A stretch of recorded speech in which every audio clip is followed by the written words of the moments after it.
আমি দারুণ একটা পোয়া মাছের চচ্চড়ি রেসিপি শেয়ার করব। তার জন্য আমি একটা কড়াইতে কিছুটা তেল আছে, সেই কড়াইটা নিয়ে নিয়েছি, তাতে দিয়ে দিলাম পোয়া মাছ। তো কয়েকটা পোয়া মাছ দিয়ে দিয়েছি, সাথে একটু আলু কুচিয়ে দিয়েছি। আলুটা আমি চিকন করে কেটে নিয়েছি, দেখতে পাচ্ছেন। আর এর মধ্যে দিয়ে দিলাম আদা রসুন বাটা, সাথে জিরা বাটা, আর দেব হচ্ছে কাঁচামরিচ।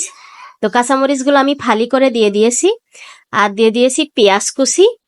পেঁয়াজটা একটু হাতে ভেঙে দিলাম।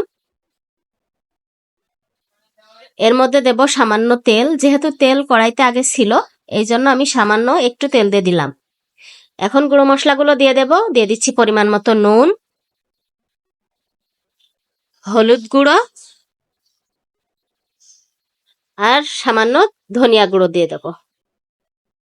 দিয়ে সবকিছু এখন খুব ভালো করে আমি মেশাবো। আর কিছুটা কালিজিরা দিয়ে দিচ্ছি, এটা গোটা কালিজিরা দিয়ে নিয়ে আমি এখন হাত দিয়ে খুব ভালো করে এটা মেশাতে হবে। তো আমি বারবার করে নেড়ে ছেড়ে এটা হাতে আমি মেখে নিচ্ছি।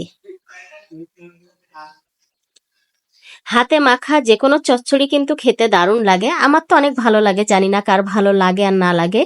তো যাই হোক, আমার মাখানো হয়ে গেছে, এখন দিয়ে দিচ্ছি পানি। তো কিছুটা পরিমাণ পানি দিয়ে দেব, দিয়ে আবারও খুব ভালো করে মিশিয়ে আমি এটা রান্না করে একদম চচ্চড়ি করে নেব।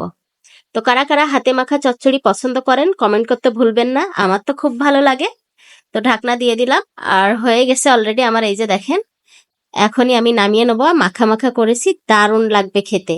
কার কেমন পছন্দ সবাই কমেন্ট করে জানাবেন। ভালো থাকবেন, আবার নতুন কোনো রেসিপি নিয়ে আসবো। আল্লাহ হাফেজ।